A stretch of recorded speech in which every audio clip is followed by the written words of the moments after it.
Monsignor CJ വർക്കിയച്ചൻ സ്ഥാപിച്ച സന്യാസ സമൂഹമായ missionary sisters of Mary ഇമാക്കുലേറ്റിൻ്റെ പുതിയ സുപ്പീരിയർ ജനറലായി സിസ്റ്റർ LC വടക്കേമുറി തിരഞ്ഞെടുക്കപ്പെട്ടു. മാനന്തവാടി രൂപതയിലെ മൂലേപ്പാടം ഇടവാംഗമാണ്. പാവനാത്മ പ്രൊവിൻസ് അംഗമാണ് സിസ്റ്റർ LC.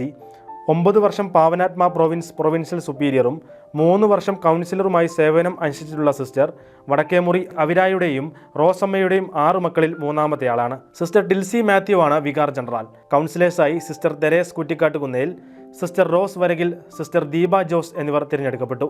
ഫിനാൻസ് ഓഫീസറായി സിസ്റ്റർ തെരേസ് ജോസും ഓഡിറ്ററായി സിസ്റ്റർ സെലിൻ പോളിനെയും തിരഞ്ഞെടുത്തു.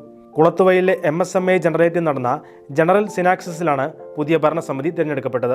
MSMA ജനറലേറ്റിൽ 3 ദിവസങ്ങളായി നടന്ന പ്രാർത്ഥനാ യോഗത്തിൽ താമരശ്ശേരി രൂപതാധ്യക്ഷൻ ബിഷപ്പ് മാർ റെമിജിയോസ് ഇഞ്ചിനാനിയൽ, CMI സഭയുടെ Kozhikode superior general father Biju Vellakkada, Kulathuvayal saint George തീർത്ഥാടന കേന്ദ്രം റെക്ടർ ഫാദർ സണ്ണി കളപ്പുരയ്ക്കൽ എന്നിവർ ദിവ്യബലിക്ക് നേതൃത്വം നൽകി.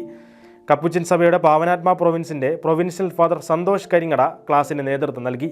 MSMA സഭയുടെ ഏറ്റവും വലിയ സവിശേഷത പ്രാർത്ഥിക്കുവാനും ധ്യാനിക്കുവാനും കൗൺസിലിങ്ങിനും പ്രാധാന്യം നൽകുന്നു എന്നതാണ്. മറ്റുള്ള സന്യാസ സഭകളിൽ നിന്നും വ്യത്യസ്തമായി സിസ്റ്റേഴ്സ് ധ്യാന ശുശ്രൂഷകൾക്കും നേതൃത്വം നൽകുന്നുണ്ട്. 2ാമത്തെ സമ്മേളനം മെയ് മാസത്തിൽ നടക്കും.